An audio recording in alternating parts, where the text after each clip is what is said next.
All right, I got the serious stuff out of the way with the last video. This one is pure mainline message to 10-year-old me exuberance because something crazy has happened, okay?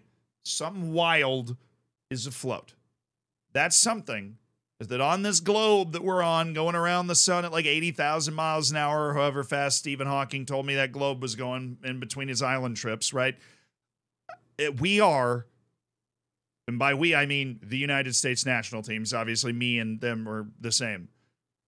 Better than Mexico at soccer, at football. Like, way better. When did that happen? How is that possible? Well, like, I'm a naturally sympathetic person. If I was Mexican, I'd be furious. How is this possible?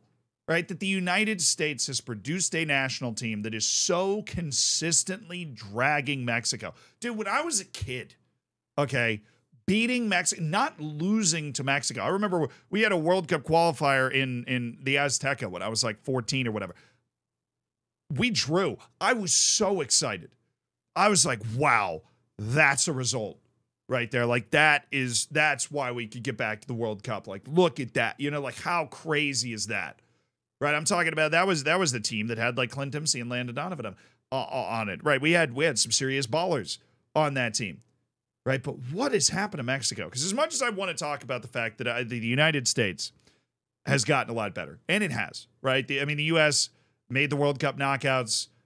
It's just dragging Mexico all over the yard, right? And continues to produce like really good competitive results when put in a position to do so, right? Copa America semifinal in 2016, right? Like very, very competitive, competent results. Players playing at a higher level than ever. Clint Dempsey was an excellent forebearer, but the U.S. has more players playing at a top level than ever. But Mexico is so much worse. I mean, I watched a USA-Mexico match tonight. The U.S. is just better.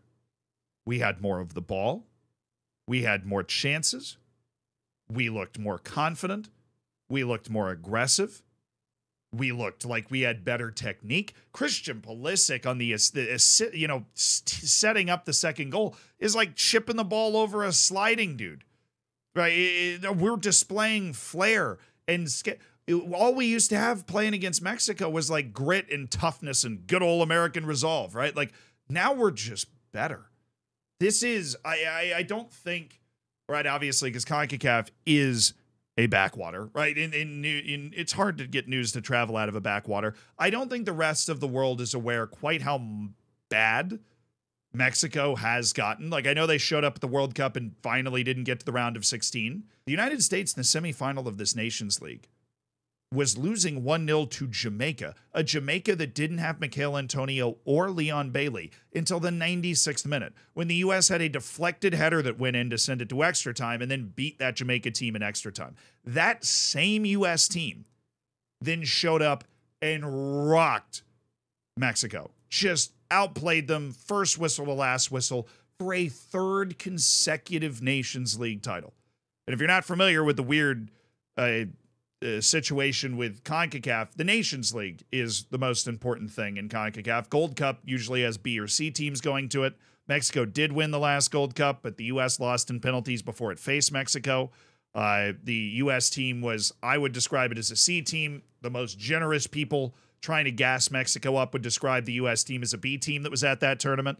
In the Gold Cup before that, the U.S. B team beat Mexico in the final anyways, right? So the U.S. has won 4 of the last 5 major CONCACAF trophies.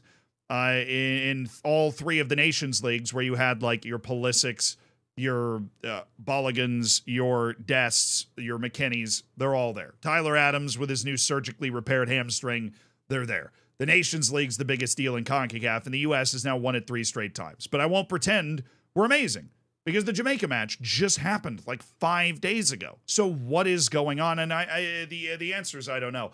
My real thing that I'm pointing out here is how unbelievable the situation is, though. How quickly things that seemed immovable can change, right? Because Mexico clearly has a problem.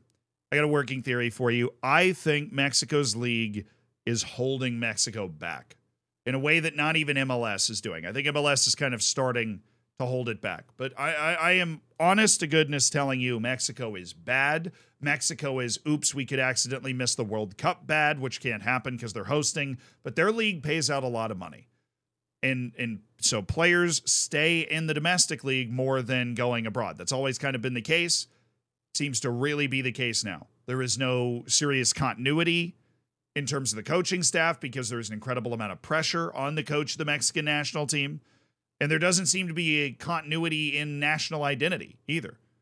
The most startling thing to me is that watching this match with friends that are not as familiar, obviously, with the world of football, I'm treated as like a savant in these situations, right? They just kind of tap me, and then I, just like splurt out knowledge, like Balogun could have played for England. They just hit me on the head, and random facts come falling out while we're watching matches together. And one of them, like, oh, well, who are like Mexico's players to look out for?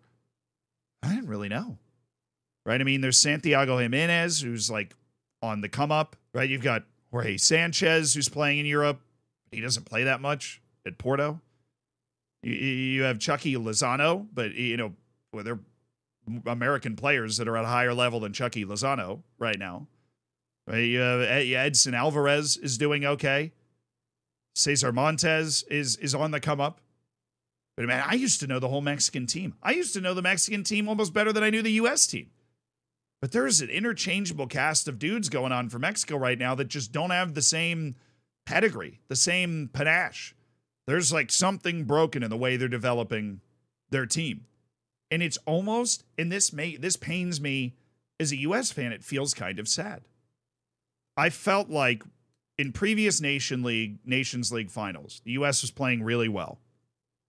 And we would win, but it was feisty as hell. I mean, Mexico did not want to give up the throne, right? It was nasty tackles. It was Weston McKennie getting a ripped shirt. It was peak Derby environment, right? Huge edge to the match. This Nations League final felt like Mexico had accepted they were worse. They played and set up tactically like they were worse against us. Never in my wildest dreams did I think that would happen. Never in my wildest dreams did I think I'd watch a Mexico team set up to try and play the counter against the United States like we're playing against Honduras, right? Like we're playing Panama. And that's what they were doing. And there wasn't the same edge. I'm not an advocate for like, incredible intensity. Well, actually, I am. I'm not an advocate for, dangerous plays. I'm not an advocate for violence, right? I'm not over here like, well, throw a good punch, lads. That'll show them, or studs up and breaks somebody's leg in half. No, obviously not.